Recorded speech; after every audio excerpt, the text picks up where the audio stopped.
Yo, what up, what up, what up, what up, YouTube? Back again with another video. Alright, man, EA just released this new dynamic game day developer deep dive video, about 5 minutes long. I'm just in here, just playing in the background while I just kind of just have a conversation about it. It seems like it's going to be kind of an up and down thing. I think it's a good addition to the game if you play in a full on 32 base user franchise league because you get the same amount of games away as you get the same amount of games at home. So the game day dynamic atmosphere, the fans, the stadiums, how they play into the game, each side gets your fair advantage of it. But if you're going to take this into, like, say, what I do, which is just basically ranked online games, I mean, winning or losing kind of depends on a flip of a coin. You start a game up, you don't know if you're going to be home or away. So you got to adjust to the atmosphere, dynamic stadiums based on the flip of a coin. So I don't know how that works. I don't know if it really should be included in online ranked games because it's an advantage you're giving to one user based on the other based on just really a flip of a coin. The game starts, you can't tell if you're going to be away or home. So, I don't know, man. It's one of those, it's a good addition. It's like features seems to kill Madden every year in the way they implement the features. Like last year was the user rush, right? You implemented user rush into the game, and now we have no pass rush all of last year. Unless you're going to go on the line. If you go on the line and you know what you're doing on offense, then your defense on zone is kind of like susceptible to whatever it is I decide to do with your zone, depending on if I know what zone you're in. So it results in a lot of man-to-man coverage that ended up being the meta for last year because you introduced a feature that was well implemented. Now we got a problem on defense. And that's what I'm seeing here. I think it's a good feature as long as you leave it in franchise mode. Because for competitive play style, I'm seeing it's going to be a real issue. It's going to be a lot of people picking, like say the Denver Broncos, for instance, with the ability to have fatigue on because you're playing them mile high. And you have enforcer players. I don't know if they're going to now. I don't know what the Denver's defense look like, but if you have enforcers on defense and you have fatigue on, that's just going to create fumble rights all over the place.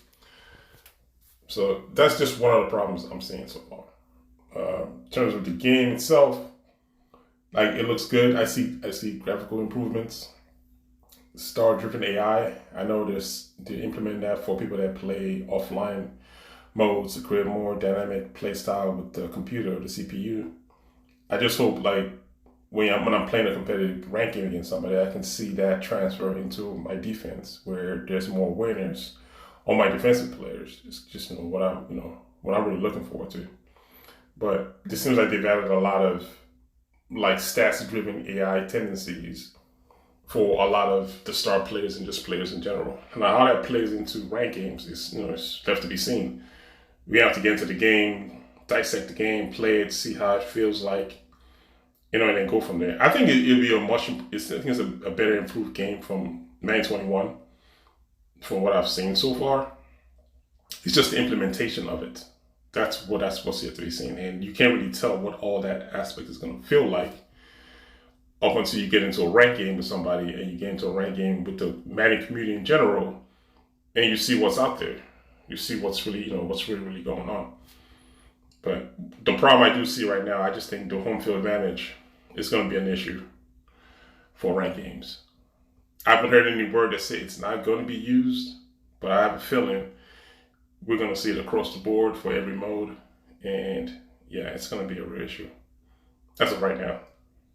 But yeah, man, that's just my thoughts on the developer dive for today. I haven't touched the beta. I haven't played the beta. I really don't even get into like beta gameplays and all that because all this stuff changes anyway. They're always improving the game through feedback and builds that get released in terms of betas that people test on. So whatever you're testing in the beta might end up not being what's in the eventual full launch of the game. So I don't take a lot of stock into beta gameplay and what the game looks like right now. I really don't care. We'll just see what it is on release day. And we go from there because it's going to be a patch on release day again anyway. So whatever you play in the beta is not what you're going to get in the full game. My only feedback to it is I just worry about the home field advantage for competitive ranked games. because it's not really up to, it's not up to you. It's on the flip of a coin that determines who gets home field or not. It's not like you're playing a franchise mode where it's split because you have half your games at home, half your games away, and the amount of games you win or lose depending on what position you take in the playoffs.